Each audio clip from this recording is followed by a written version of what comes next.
Sa mundong ito ay may mga bagay na hindi natin kontrolado. Kaya maski hindi natin gusto ay napipilitan tayong tanggapin at angkinin ang mga bagay-bagay na ibinibigay ng pagkakataon. Ngunit maski anuman yung ibinigay sa atin ng tadhana ay tinanggap ko yun ng buong buo, Kuya Bari. Walang labis, walang kulang.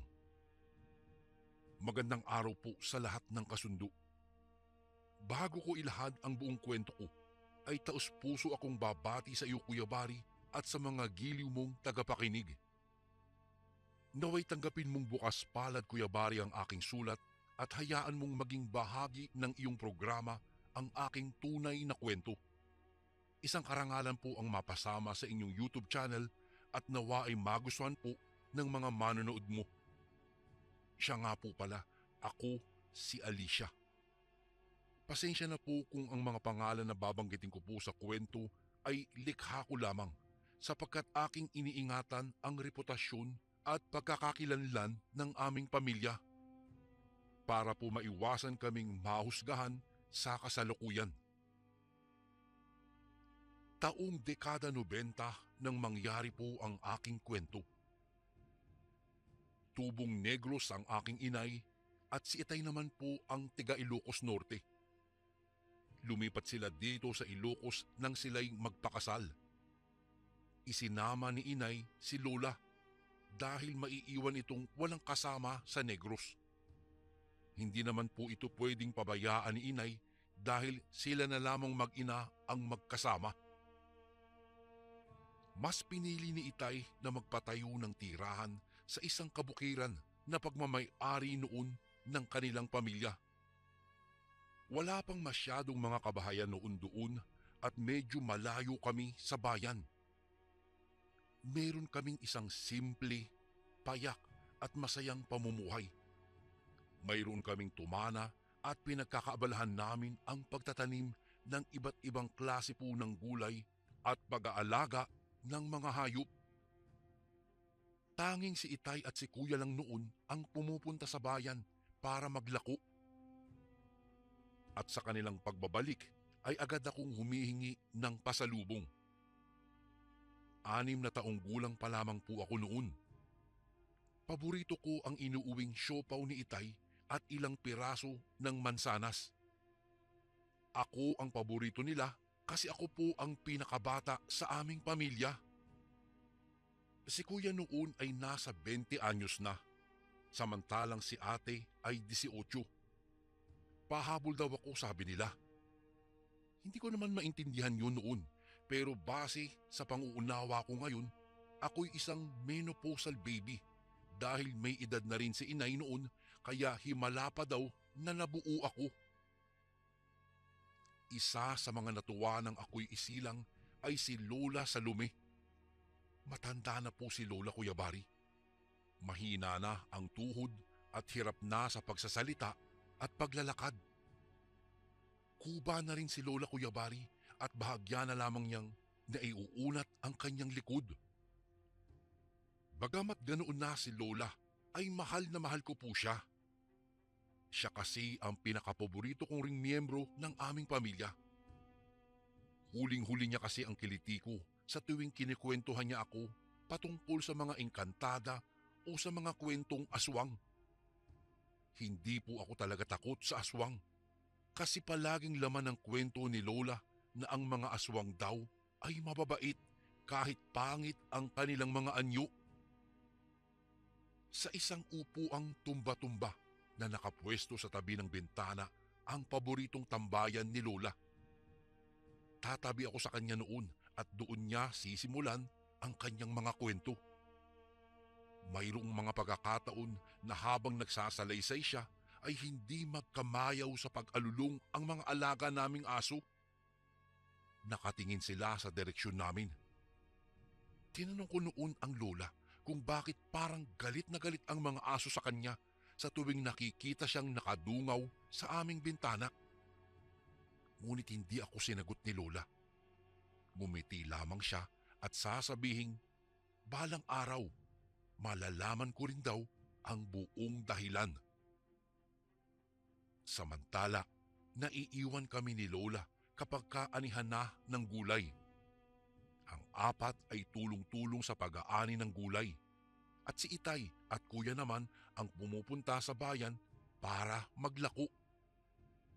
Ayaw ni Itay na lalabas kaming mga kababaihan, lalong-lalo na si ate at inay sa bayan. Delikado raw dahil nasa liblib kaming puok at baka mapahama kami, lalo't hindi naman daw sanay sa labanan si Itay para kami ay maipagtanggol. Patpatin kasi si Itay, Kuya Bari, at hindi talaga sanay makipagbugbugan. Araw-araw ay ganoon ang ikot ng buhay namin. Magtatanim at aanin ng gulay.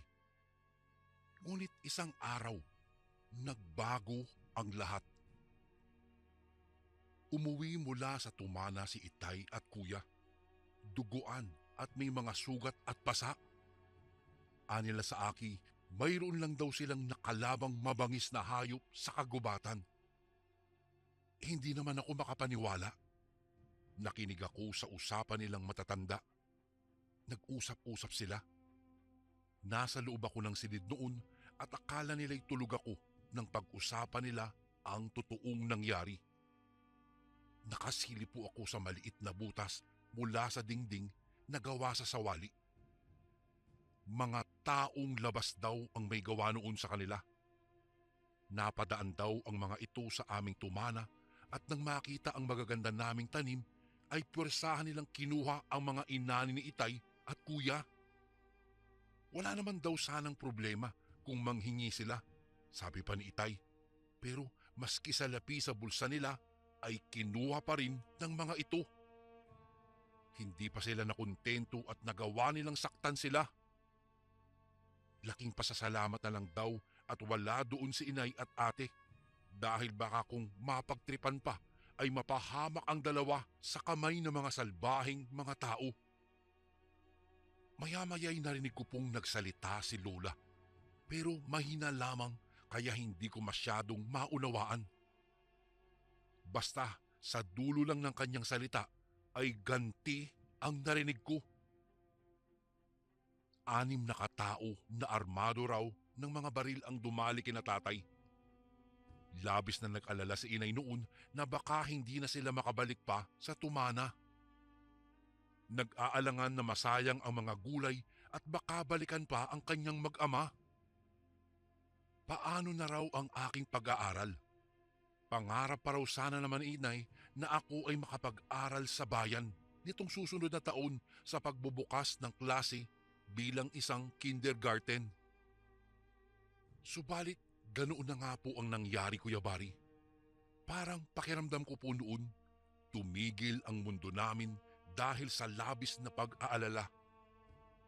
Lalong-lalo na nang kumalat sa bayan ang tungkol sa mga armadong mga tao na nakikita na sa ibang lugar. Sabi pa, sa bayan daw ay nagtayo na ng barikada. Bagamat hindi mga sundalo, ay naging alerto ang lahat. Mayroon pang mga nagpapatrolya para siguraduhing hindi mapapasok ng mga rebelde ang bayan. Dahil doon, matagal bago nakabalik sa tumana sina Itay at Kuya. Nagpalipas muna sila ng halos 3 linggo bago muling binisita ang aming gulayan. Unti-unti ay bumalik kami sa dating gawi.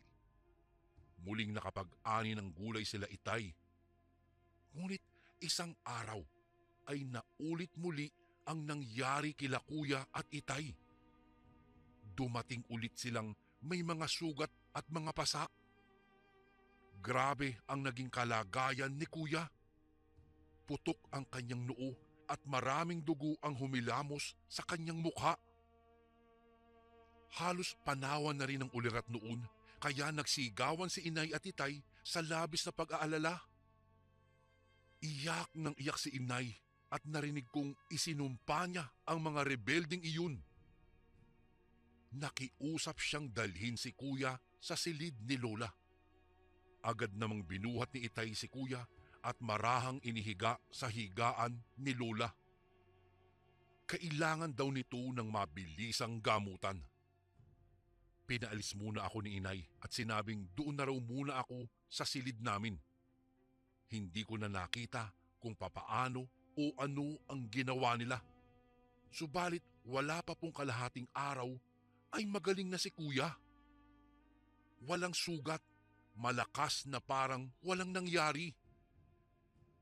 Pinagmamasdan ko sila isa-isa noon dahil pakiramdam ko po talaga ay mayroon silang inililihim sa akin.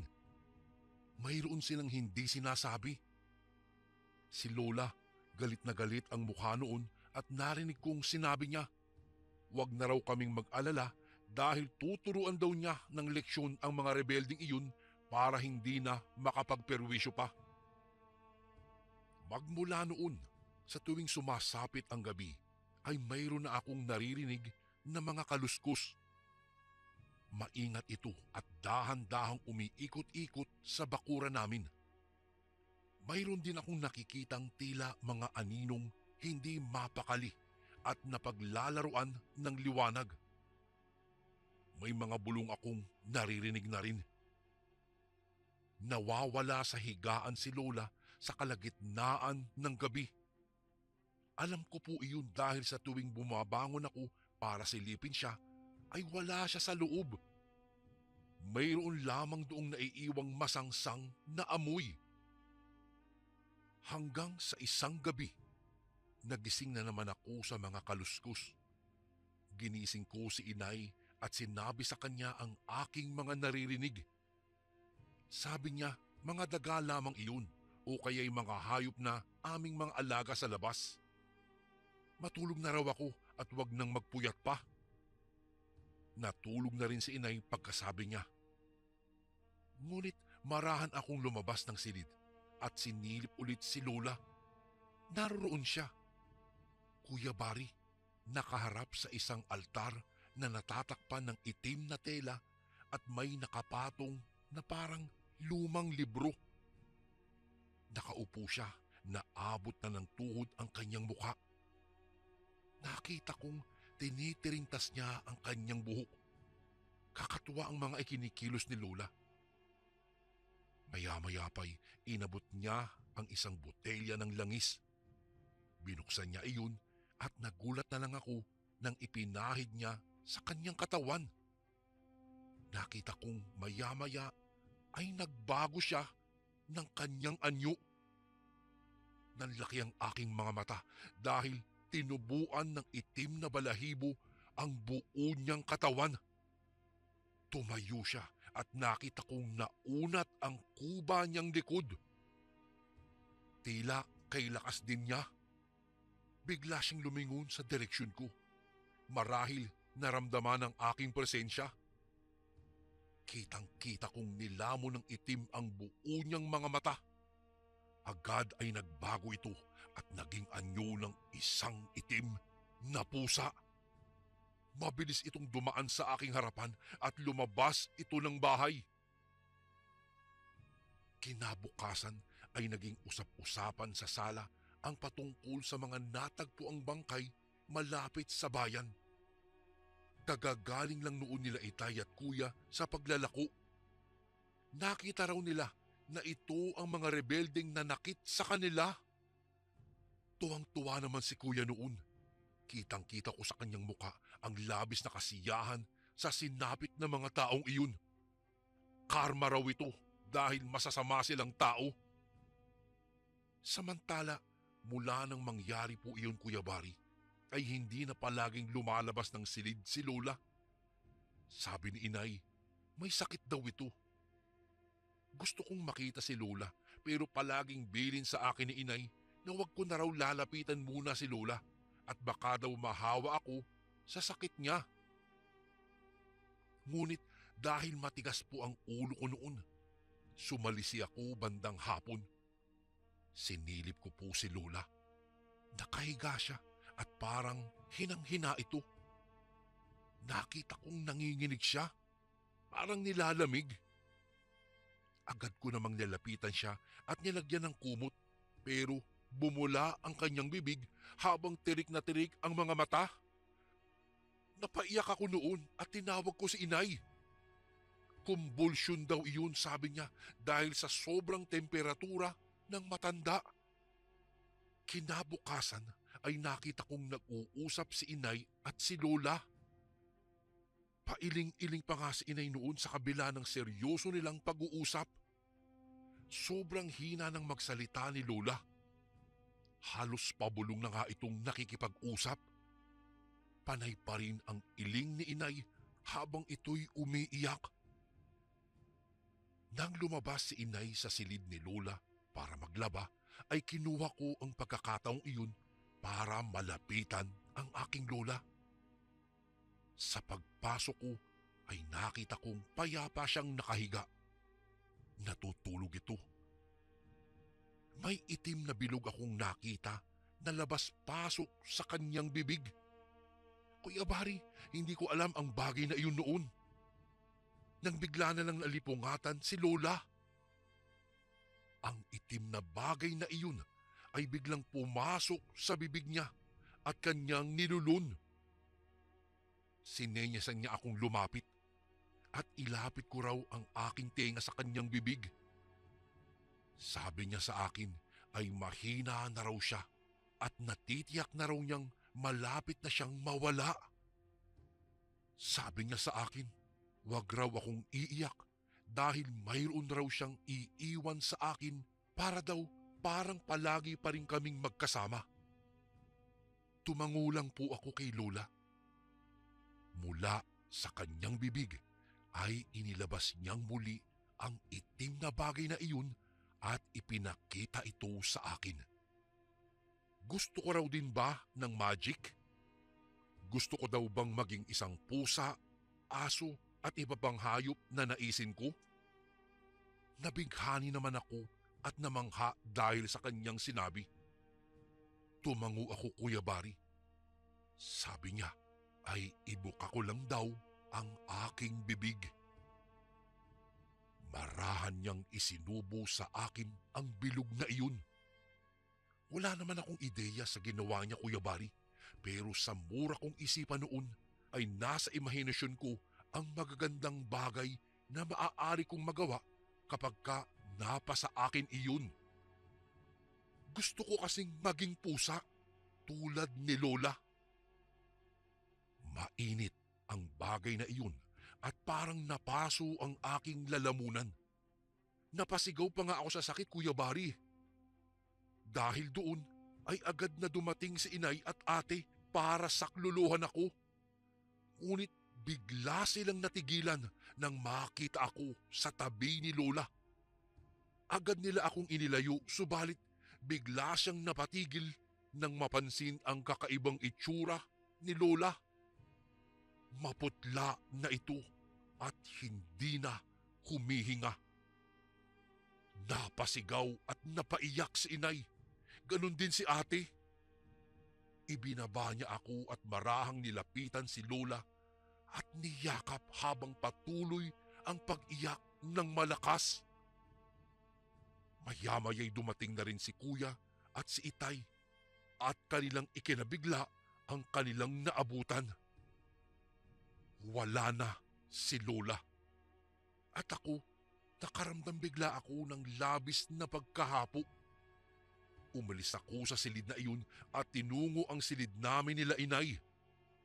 Nahiga po ako sa katre at tuluyang nakatulog na. Mula po nang mailibing si lola ay hindi na sumasama si ate at inay sa tumana.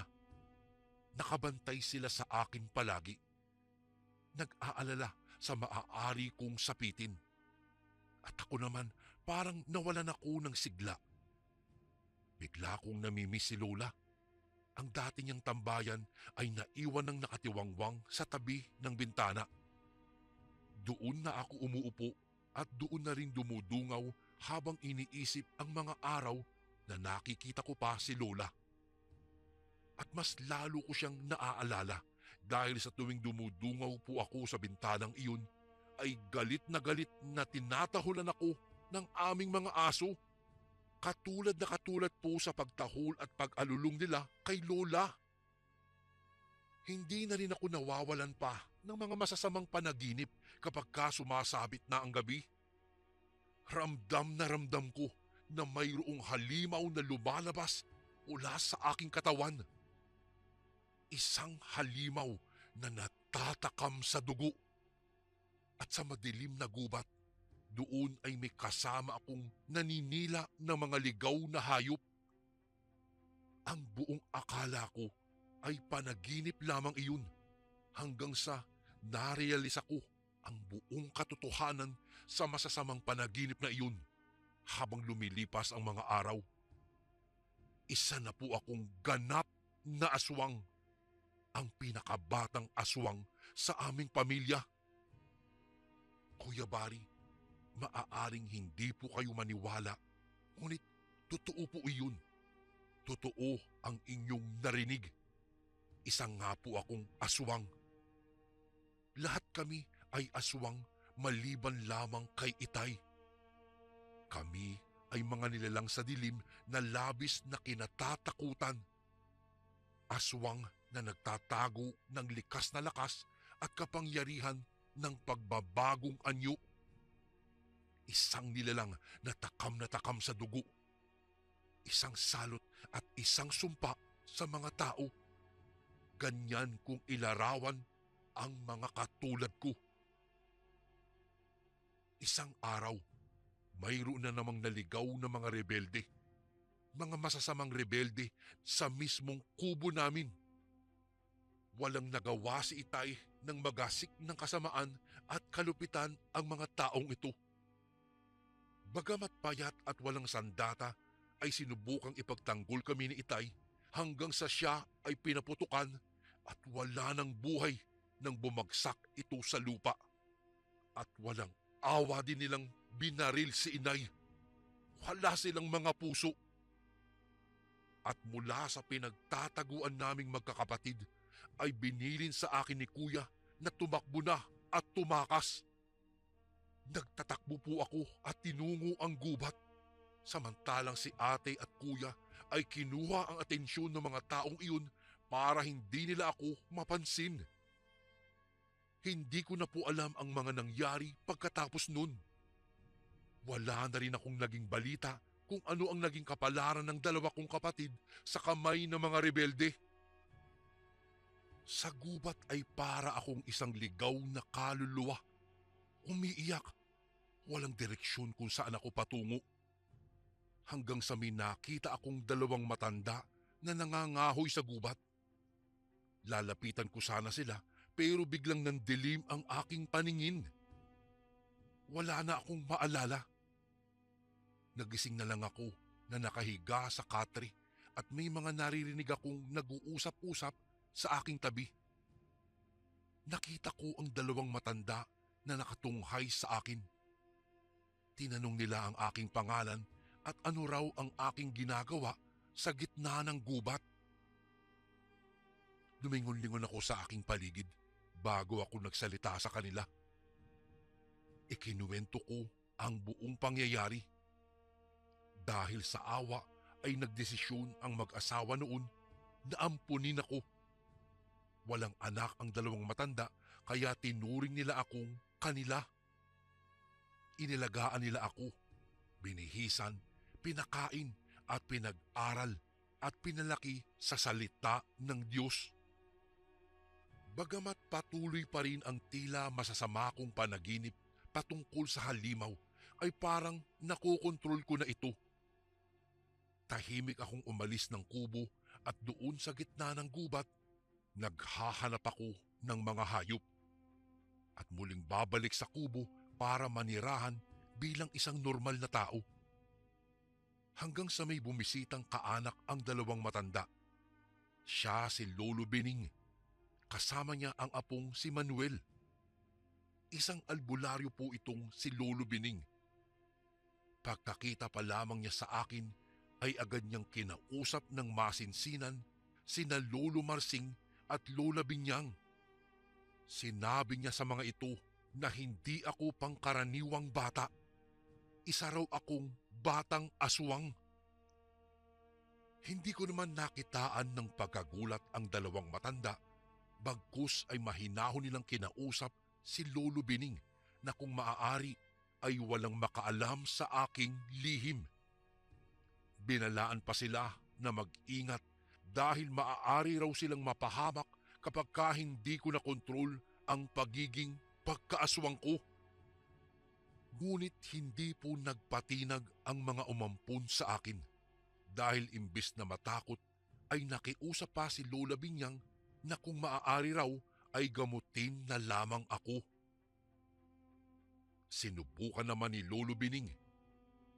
Una niyang itinuro sa akin ang ritual o pamamaraan upang maunawaan ko ang tamang pagkontrol sa aking kakayahan bilang isang batang aswang. Natatakam pa rin ako sa dugo pero kailanman ay hindi ako natakam sa dugo ng isang tao. Mula nang pinakitaan ako ng mga taong ito ng labis na kabutihan, ay kailanmay hindi ko inisip na magpahamak ng mga taong kauri nila. Namulat ako sa isiping hindi hadlang sa pagmamahal, pagkakaibigan at pagtulong sa kapwa ang aking tunay na katauhan. Naging mabuting halimbawa ang mga umampun sa akin para mabago ko at maiayos ang aking likas na pag-uugali. Hindi natanggal ang pagiging aswang ko. Pero malaking tulong na rin kahit papaano po ang mga ginawa ni Lolo Bining para tuluyan kong matanggap ng buong buo ang aking kalagayan at gamitin ito para lalong pahalagahan ang bawat buhay. Sa ngayon po, Kuya Bari, matanda na po ako at mayroon na rin akong sariling mga apo. Napangasawa ko nga po pala si Manuel na bagamat alam niyang aswang ako, ay tinanggap din niya ako at minahal ng totoo, kagaya ng isang normal na tao. Ipinagpatuloy din niya ang misyon ni Lolo Bining sa akin nang magsama po kami. Ang mabago ako at maging isang normal na tao. Naging isang mahusay na albularyo din kasi ang aking asawa at mahusay sa larangan ng paranorma. Sinubukan din niya ang lahat ng paraan. Ipinainom ang mga pampasuka upang lumabas ang sumpa ng itim na mutya. Subalit hindi rin siya nagtagumpay. Ang tangi lamang nagawa nito ay bigyan ng ningning at pag-asa ang aking mga mata para sa kabutihan. Kuya Bari, hindi po ako masamang aswang. Hindi kami masasamang aswang. Ang aking pamilya ay hindi karapat-dapat na husgahan na ayon lamang sa salay-sayin ng nakararami. Ang mga katulad ko po ay tulad din ng mga normal na tao. May mga umaabuso sa kapangyarihan at kakayahan, ngunit mayroon din namang ginagamit ang kapangyarihan upang protektahan lamang ang mga inosenteng tao o mga mahal sa buhay. Naalala ko bigla si Lola. Alam ko na sa pagkakataon na malapit na siyang mawala noon ay ang pagprotekta pa rin sa amin ang nasa kanyang isipan. Nagawa niyang pumatay ng tao para sa amin at maski pa ikapahamak niya at tuluyang siyang manghina at mamatay, ito ay para sa amin pa rin. Dala-dala ko pa rin ang mga alaala ni Lola hanggang sa aking pagtanda. Sa tuwing napapatingin nga po ako sa salamin, parang anyo ni Lola ang aking nakikita. Para kaming pinagbiyak na bunga. Katabi ko ang aking apong si Sofia habang sinusulat ko po ang kwentong ito, Kuya Bari. Siya po ang pinakabata kong apo. Natatawa pa siya kapag napapansin na medyo ngalay na ako sa pagsusulat at bahagyang iniuunat ang kuba kong likod. Ang apo ko po ay masayahin at tulad ko noon ay makalola. Ako ang paborito niyang miyembro ng pamilya.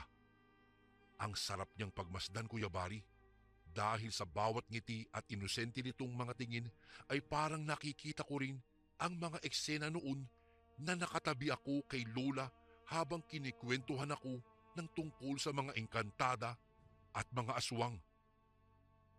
Naisip ko tuloy na kung malapit na ba akong mawala sa mundong ito, ay iiwan ko rin ba sa kanya ang itim na mutyang ito? May pagpipilian ba ako? Gayong ito ang hinihiling ng tadhana? Ngunit kahit ganoon kasaklap na maaaring danasin ng apo ko ang mga pangyayaring napagdaanan ko, ay isa lang ang maipagmamalaki kong bagay na iiwanan sa kanya maliban sa mutya. Ito ay kung papaano maging mabuti sa kapwa sa kabila ng katotohanang iba kami sa karamihan. At habang sinusulat ko nga po itong sulat na ito, ay may narinig akong sumigaw ng aray mula sa kusina.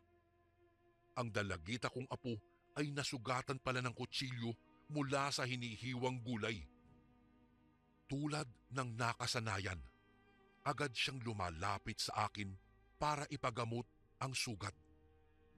Ginagamit ko ang aking laway para ito ay maghilom at mawala agad ng sakit ng kanilang nararamdaman. At opo, Kuya Bari, alam nila ang aking lihim. Alam nila na ako ay isang aswang. Kuya Bari, dito ko na po tatapusin ang aking liham.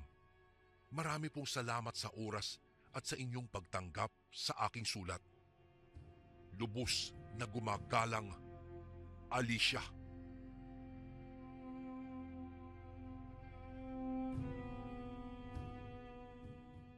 Magandang araw po, Kuya Bari. Ako nga po pala si Densyo, 54 anyos po. Ang hindi kapanipaniwalang kwento pong ibabahagi ko ay naranasan ko halos 20 taon na rin ang nakakaraan. Nakabase kami noon sa Caloocan. Una kaming nagkita ng aking asawa nang ipakilala ito sa akin ng dati kong katrabaho sa isang pabrika sa Caloocan. Magpinsan po sila ng sinasabi kong dati kong katrabaho. Sakto naman po nung panahong yon ay pareho kaming walang sariling nobyo o nobya. Niligawan ko po noon si Mrs. At hindi rin naman tumagal ng 6 na buwan ay sinagot din naman agad ako nito. Makalipas po ang 1 taon naming pagiging magkarelasyon, nagbunga po ang aming pagmamahalan. Kaya't nagpasya kaming magsama sa ilalim ng iisang bubong. Nangupahan po kami sa isang apartment sa Kamaynilaan. Hanggang sa tumuntong ng 2 taon ang aming panganay na anak. Noong unang taon naman pong paninirahan namin doon, ay hindi ko pa naman pinoproblema ang pagsusustento sa pangangailangan ng aking mag-ina. Subalit dumating po ang araw na unti-unting nalugi ang pabrikang pinagtatrabahuhan ko, hanggang sa ito ay tuluyan nang nagsara. Dahil nga po wala na akong mapagkukunan ng pera at hindi din naman madali ang makahanap kaagad ng bagong trabaho, hindi na po namin nakayanan ni Mrs. na mabayaran ng upa ng may-ari ng inuupahan namin. Kaya't kahit anong pakiusap at pagmamakaawa namin ni Mrs. na huwag muna kaming paalisin na hanggang sa makahanap muli ako ng bagong trabaho, ay nagmamatigas ito at sa huli ay pinalayas pa rin kami. Dahil walang-wala po talaga ako noon ni isang sentimo sa bulsa, napilitan po kami ni Mrs. sa kalsada muna matulog pansamantala habang naghahanap po ako ng pwedeng mapasukan. Kahit kaunting kita lamang ang matanggap ko. Naging kargador po ako sa palengke. Subalit yung kinikita ko ay sumasapat lamang sa pagkain naming mag-iina. Madalas nga ay kulang pa. Kaya po ay hindi pa rin kami makahanap ng pwedeng maupahan. Minsan ay may ibang mga taong madadaanan kami na mag-aabot ng pagkain sa amin at perang pambili ng gatas ng aking anak. Ayaw ko nga pong tanggapin dahil para bang nanliliit ako sa aking sarili. Oo nga't naninirahan kami sa kalsada. Pero hindi ko tinuturing ang mga sarili namin bilang mga pulubi. Subalit sa tuwing masisilayan ko ang anak naming nilalagnat at nangangayayat dahil walang gaanong nutrisyong nakukuha mula sa gatas ni Mrs. Dulot ng kakulangan sa masustansyang pagkain, napipilitan po akong isantabi ang aking dignidad at tatanggapin ng limos. Isang araw po noon ay bumagsak ang malakas na ulan. Ginulat kami ng biglaang pagtahol ng alagang aso naming si Doming na natagpuan lang namin noong pagala-gala sa kalsada. Nang lumingon po ako sa kung saan nakatuon ang atensyon ni Doming, isang payat na matandang lalaking nakasuot ng basang kamiseta at pantalon ang nasilayan kong tumatakbo patungo sa aming pwesto sa tapat ng isang saradong tindahan ng tinapay kung saan kami sumisilong ng aking mag-iina. Nanginginig po ang katawan nito nang makalapit sa amin. Basang-basa din ang kanyang katawan. Kaya po kinuha ko ang makapal naming kumot at ibinalot yon sa katawan ng matanda upang mabawasan ang lamig na kanyang nararamdaman. Hiramin niyo po muna itong kumot namin, Tatang. Mukhang nilalamig kayo ng sobra eh. Ako nga rin po ay halos manigas na rin sa lamig ng panahon. Wika ko sa matanda. Napatingin ito sa akin at hindi man sabihin ng kanyang bibig ang nangungusap nitong mga matay tila bang nagsasabing salamat. Salamat, iho. Tugon ni Tatang habang manginginig-nginig pa rin ang mga labi sa sobrang lamig. Nginitian ko lamang po ito at sinenyasan ako ni Mrs. habang hinihele si Junjun at nginunguso yung tinapay na nakalagay sa plastic sa likuran ko. Nakalaan na sana yon para sana sa pang-almusal namin kinabukasan.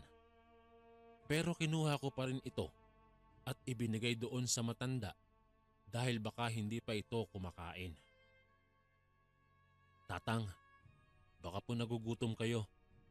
Kainin niyo na po itong pandesal. Iniabot ko ang isang balot ng tinapay. Subalit tumanggi po ang matanda. Nakangiti itong nagwika ng pasasalamat. Ngunit hindi daw siya kumakain ng tinapay. Tumango-tango na lamang po ako at tinanong ang matanda kung gaano na rin siya katagal na naninirahan sa kalsada. Bahagya itong natawa at tumugon na mayroon daw siyang sariling tirahan. Napagpasyahan niya lamang daw umanong maglakad-lakad ng saktong umulan ng malakas at wala siyang ibang masisilungan. Ibinalik nito ang parehong tanong sa akin at kinuwento ko po kung paano kami pinalaya sa dati naming inuupahan dahil sa kawalan ng pambayad, dulot ng pagsasara ng pabrikang dati kong pinagtatrabahuhan. Ang sabi po ng matanda, bilang gantimpala umano sa pagkakaroon ko ng mabuting kalooban, handa niya raw kaming patirahin sa bahay niya ng libre. At total naman daw ay mag-isa na lamang siya sa buhay. Magmula noong mamatay ang kanyang kasintahan. Binalingan ko ng tingin si Mrs. na tila ba nakikipag-usap ng mata sa mata. Hinintay ko ang senyales ng kanyang pagsang-ayon. Dahil kung ako po ang tatanungin, hindi ko kayang lubos na magtiwala sa isang taong hindi ko naman kilala. Tinitigan ko ang anak naming balot ng makapal na tela at akay-akay ni Mrs. Ilang araw na siyang sinisipon dahil sa pabago-bagong klima ng panahon. Kung meron lamang sana kaming bahay na matutuluyan, ay kahit papaano mapoprotektahan ang anak namin mula dito. Ilang minuto ang lumipas. Bumuntong hininga si Mrs. at tumango-tango. Isinama po kami ni Tatang na kinalaunan ay nagpakilala bilang Selmo sa lugar kung saan siya nakatira. Malugod din siyang pumayag na isama rin pati ang aso naming si Doming. May madadaanan kaming eskinita.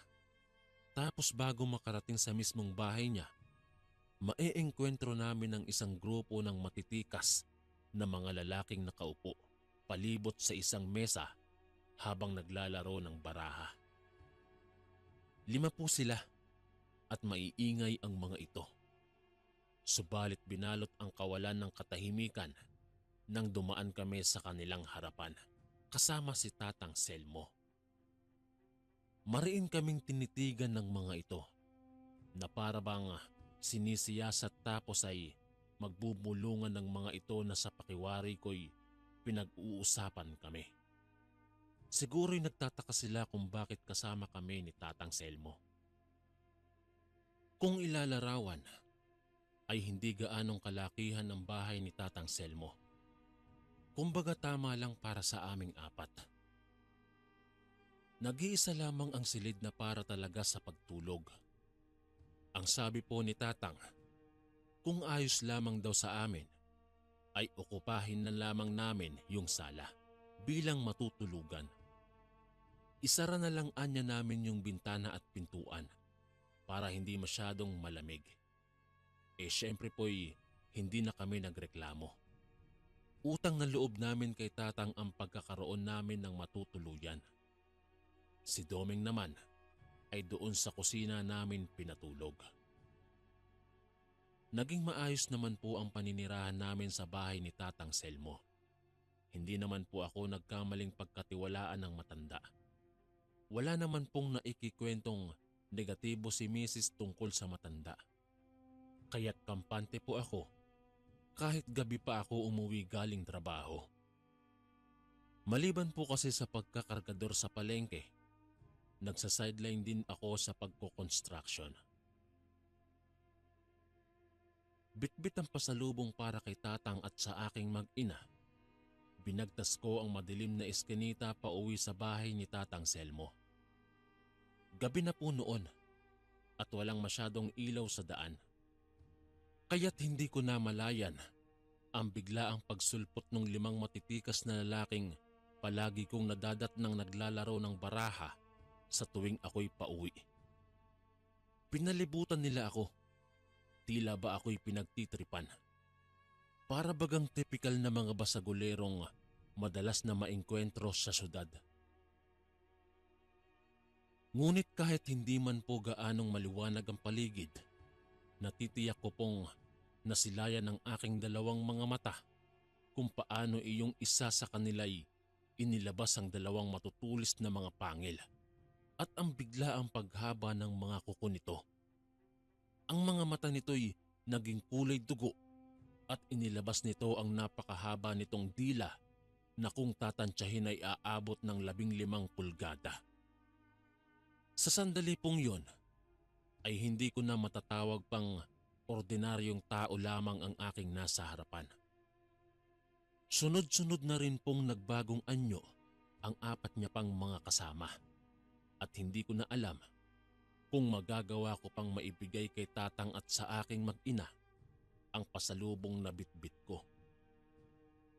Mangiyak-ngiyak po akong nakiusap na huwag nilang ituloy kung anumang binabalak nilang gawin dahil mayroon akong pamilyang naghihintay sa akin. Subalit parang wala silang pakialam habang nagsesenyasan sa bawat isa na tila ba nagtuturuan kung sino ang unang sasalakay. Hanggang sa yun pong pinakamalaki sa kanila'y dahan-dahang humakbang papalapit sa akin. Mariin po ako nitong pinagmamasdan. Nang ilang pulgada na lamang ang pagitan sa aming 2, na tila ba ako'y sinisiyasat o sinusuri kung malinamnam kaya ang aking mga tabat laman. Naibagsak ko po ang bitbit kong supot ng tinapay sa lupa. Umiiyak ako't nagmamakaawa at nagdarasal na sana'y isang masamang panaginip lamang ang lahat. Dumapo ang mga palad nito sa aking leeg. Ramdam na ramdam ko ang unti-unting pagbaon ng matatalas niyang mga kuko sa aking balat. Dumaloy ang dugo sa suot kong kamiseta. Hindi pa man ganoon kalalim ang mga sugat. Ipinikit ko ang aking mga mata at ipinagdasal ang kaligtasan ng aking mag-ina kung sakali mang iyon na ang huling araw ko sa mundo. Subalit hindi ko inaasahan ang pagdating ni Tatang Selmo. Mayroon itong daladalang wakwak na katawan na patay na aso sa kanang kamay nito. Ang aso naming si Doming. Hindi ako nagkakamaling si Doming yon dahil sa kulay berdeng kolar na isinuot namin sa leeg nito bilang palatandaan. Napabaling ng tingin kay Tatang Selmo ang lalaking sumasakal sa akin, kasabay ng pagbitaw nito sa aking leeg. Dahilan upang mapalupasay ako sa lupa habang iniinda ang sugat mula sa pagbaon ng kanyang matatalas na mga kuko sa aking leeg. Binitawan ni Tatang Selmo ang patay na katawan ni Doming at sinabing, "Yang aso ang lantakan nyo." Sumagot naman ang isa sa 5 mga lalaki at nagsabing, "Hindi na kami kumakain ng tira-tira mo, Selmo." Nabalot ng kawalan ng katahimikan at muli itong tumugon at nagwika ng, "Ngunit mayroon pa rin kaming natitirang galang para sa'yo." Pagkatapos ay lumapit ito sa akin at hinawakan ako sa balikat. Pilit ako nitong ipinatayo at tinulak sa direksyon ni Tatang Selmo. Mariin nitong tinitigan ng matanda at tumango na parang nagsasabing lumisan na kami. Walang sabi-sabing inakay ako ni Tatang palayo sa grupo ng mga aswang dahil nga'y iniinda ko pa rin ang nagdurugong mga sugat ko sa leeg. Anong ibig sabihin nila, Tang? Usisa ako sa matanda habang binabagtas namin ang daan pauwi sa bahay. "Ipapaliwanag ko sa iyo mamaya, iho. Bilisan na muna nating umuwi at baka magbago pa ang isip ng mga yon." Tugon nito. Nang marating po namin ang bahay, nadatnan naming tulog na ang aking mag-ina. Hindi ko na rin binalikan pa yung pasalubong ko sana sa kanila na naibagsak ko sa lupa noong nakaengkwentro ko ang mga aswang. Kung usapang aswang lang naman, ay hindi na po bago sa akin ang mga usaping ito. Sa probinsya namin sa Bicol, uso po ang mga kwentong katatakutan tungkol sa aswang. Nakwento pa nga ng tatay ko na noong pinagbubuntis daw ako ni nanay, ay may isang tiktik na sumubok na sumalakay sa aming bahay. Buti na lamang daw ay agad niyang naihanda ang kanyang itak at napuruhan daw ito sa pakpak. Pero agad pa rin namang nakatakas. Subalit iba pa rin po talaga ang pakiramdam kapag ikaw na mismo ang nakaengkwentro sa mga katulad nitong kakaibang uri ng nilalang.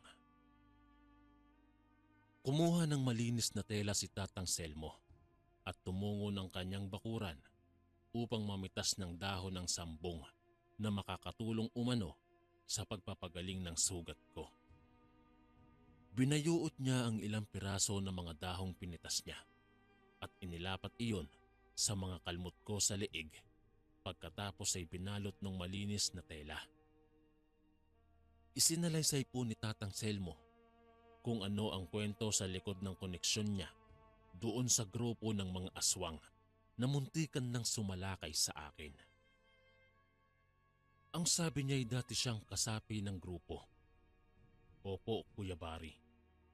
Si Tatang Selmo ay isang aswang at ang mas nakakagulat na katotohanan pa'y siya ang hari ng mga aswang. Kumbaga siya ang pinakaginagalang ng kanyang mga kauri sa angkan ng mga aswang. Sa umaga kuno, para lamang silang mga ordinaryong tao. Ngunit sa gabi ay gumagala sila sa madilim na daan at naghahanap ng mabibiktima. Hanggang sa hindi niya inaasahang iibig siya sa isang ordinaryong dalaga na walang kaalam-alam tungkol sa kanyang pagiging kakaibang nilalang. Inilihim niya raw ito sa mga kasapi ng kanyang angkan dahil kapag nabunyag ang tungkol doon ay tiyak na itatakwil umano siya ng mga ito.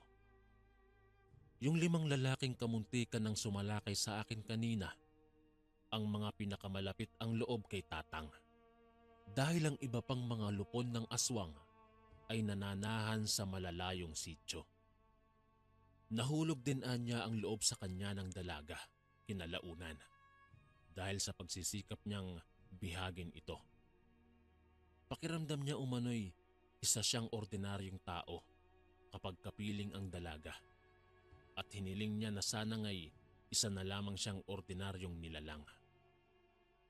Tinalikuran niya ang pagkain ng lamang loob ng tao at sinimulang sanayin ng sikmura sa mga hilaw na karne ng hayop tulad ng aso, baka, kalabaw, manok at baboy ramo. Dahil ang kanyang pagmamahal sa dalaga ay tinuruan siyang bigyang respeto ang sangkatauhan. Subalit sa isang hindi kalayuang sityo kung saan naninirahan ng isa pang lupon ng mga aswang, biglang natagpuan ang kanyang kasintahan sa tabi ng ilog. Nawakwak ang katawan at nawawala ang mga lamang loob.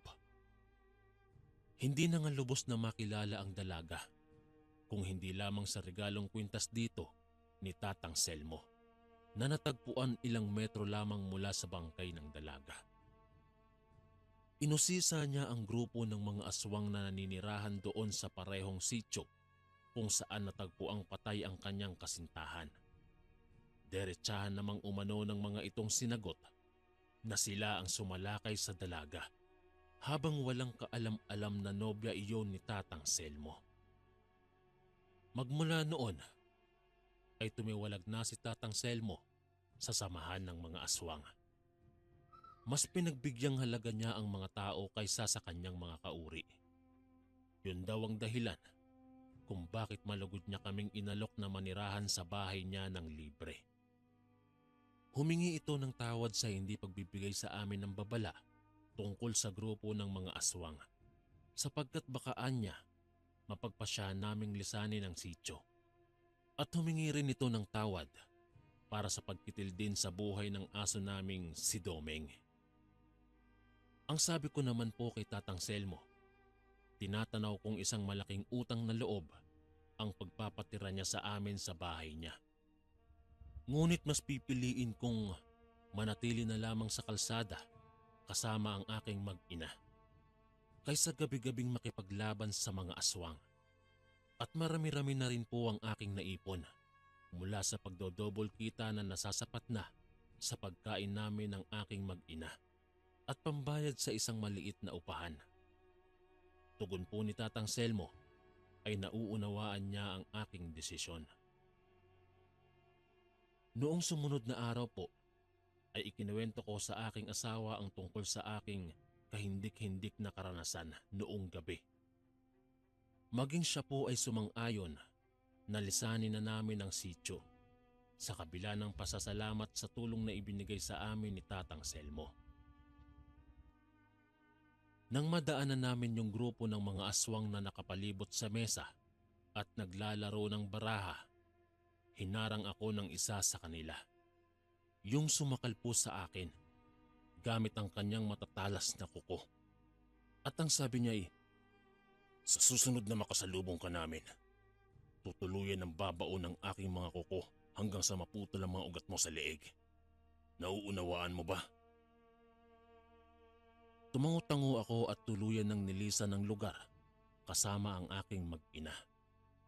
Lumipat po kami sa malayong sityo na iminungkahi ni Tatang Selmo kung saan daw umano walang naninirahang mga aswang. Nagrenta kami ng isang maliit na bahay. Hindi namin alintana ang masikip na espasyo dahil ang mahalaga na lamang para sa amin ay mayroon kaming bubong na masisilungan. Naging maluwag na rin po ang aking pakiramdam dahil sinigurado naman ni Tatang Selmo na wala na kaming makakaengkwentrong masasamang aswang dito sa sityo. Sa kabila nito, palagi ko pa rin pong pinapaalalahanan si Mrs. na isara ang mga bintana at pinto at huwag magpapapasok ng kung sino-sino hanggat hindi pa ako nakakauwi sa bahay. Mas mabuti na rin po kasi ang nag-iingat dahil minsan may mga ordinaryong tao ang mas masahol pa sa aswang. Noong unang 3 araw, wala naman po akong napapansing kakaiba. Hindi naman kaduda-duda ang mga taong nakakasalubong ko sa sitio. Subalit noong pauwi ako sa bahay namin isang gabi, parang may naririnig akong mahinang mga yabag ng paa sa aking likuran habang tinatahak ko ang daan. Ngunit kapag sinisiyasat ko ang buong paligid, wala naman akong nakikitang tao. Magmula po noon, palagi nang ganoon ang aking sitwasyon sa tuwing pauwi ako sa bahay. Binabalot man ng pangamba at hinalang baka sinusundan ako ng mga aswang na nakaengkwentro ko sa baryo kung saan nakatira si Tatang Selmo, nanatili akong matapang ang loob. Baka kako nagpapagala-gala lang sila dito sa sitio. Hinihiling ko ngang makasalubong kong muli sa daan si Tatang Selmo at kamustahin ang kalagayan nito at humingi ng payo ukol sa hinala kung may aswang na sumusunod sa akin. Pero hindi nagagawi si Tatang sa sitio sa bayan. Hindi ko rin namang kayang bisitahin ito sa mismong tinitirhan niya dahil nagbigay ng babala sa akin yung isang aswang doon na sa susunod na magkita kaming muli ay tutuluyan niya na akong papaslangin. Hanggang sa minsay, madatnan ko ang 3 kilalang mga tambay dito sa sitio na nag-iinuman sa gilid ng kalsada. Gabi noon at bilang kinasanayan ay pauwi na ako sa aking mag-ina galing trabaho. Tinawag nila ang pangalan ko at niyaya akong samahan silang uminom dahil kaarawan daw nung isa sa kanila. Ang sabi ko, matagal ko nang tinalikuran ng bisyo magmula nang magkaroon ako ng sariling pamilya.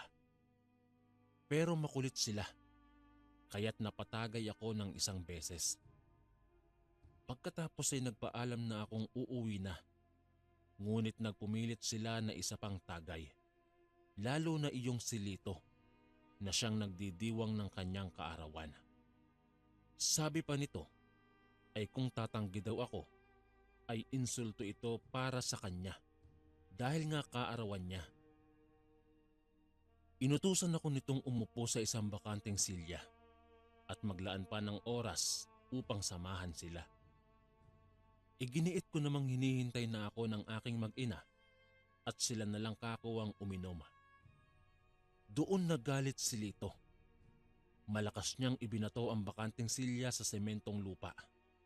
Dahilan upang ito'y magkapira-piraso sapagkat gawa lamang ito sa plastik. Ano boss? Ayaw kang pagbigyan eh. Itumba na ba natin to?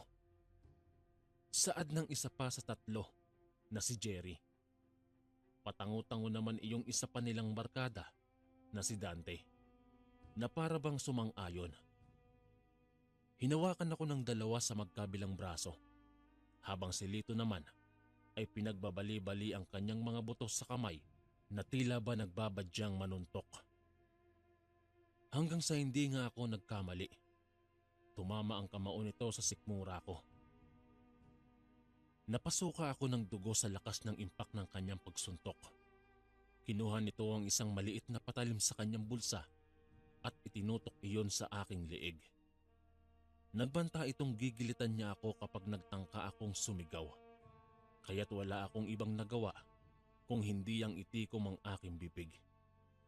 Minalas pang sa mga oras na iyon ay tulog na ang mga tao, kaya't walang nagawi upang sumaklolo. Pinasadahan niya ulit ako ng malakas na suntok, samantalang yung 2 ay mahigpit ang hawak sa aking mga braso. Kaya't hindi ako makapalag. Napadasal na lang akong hindi sana ako umabot sa kritikal na kalagayan. Maya-maya pa, tila ba dininig ako ng Diyos. Nang makita ko mula sa hindi kalayuan ang isang lalaking naglalakad papalapit sa amin. Seryoso ang mukha nito't nanlilisik ang mga mata. Napatigil si Lito at napatitig doon sa lalaki. Tumigil ang lalaki sa aming harapan at mariing tinignan si Lito ng mata sa mata. Nakasara ang mga kamao nitong animoy nagbabadyang manuntok. Ngumisi-ngisi naman si Lito. Ano? May bala ka bang sakluluhan to? Saad nito habang nakatuon ang hintuturo sa akin. Tumawa naman ng malakas sina Jerry at Dante na nananatiling nakahawak sa aking mga braso. Samantalang ako na may umaasang sasagipin ako nung lalaki. Tinitigan ni Lito ang lalaki mula ulo hanggang paa habang pangisingisi na animoy minamaliit niya ito. Ngunit naglaho ang tapang nito at ng dalawa niya pang mga kasama nang magbagong anyo ang lalaki at madiskubre naming isa itong aswang. Dala ng takot, nagmamadaling tumakbo papalayo ang tatlo. Ako na may bumagsak ang katawan sa lupa dahil sa labis na sakit na pambubugbog ni Lito. Nang mawala ang tatlo, bumalik sa anyong tao ang lalaki at tinulungan ako nitong makatayo. Nagulat ako sa inasal nito. Sino ka? Tanong ko dito. Tsaka ito nagpakilala bilang ang matapat na kaibigan ni Tatang Selmo na si Gerson. At ipinaliwanag na inatasan siya ni Tatang Selmo na bantayan ako at ang aking mag-ina.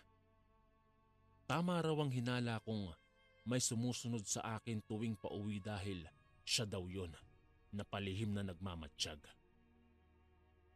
Nagpasalamat ako sa kanya at nakiusap na iparating din ang aking pasasalamat kay Tatang Selmo dahil hindi pa rin kami nito pinababayaan. Naitanong ko rin ukol sa kalagayan ng matanda. Tiniyak niya namang nasa mabuting kalagayan ito. Magmula noon, wala na pong nagtangkapang manggulo sa akin dahil alam nilang may isang aswang na sa akin palaging nakaantabay. And again, maraming salamat po mga kasundo. Don't forget to subscribe and i-click nyo lang po yung bell na button para updated po kayo sa mga upcoming videos namin na paparating. Maraming salamat po ulit. God bless and ingat po lagi dyan. Ito po si Kuya Bari at ako ang sundo.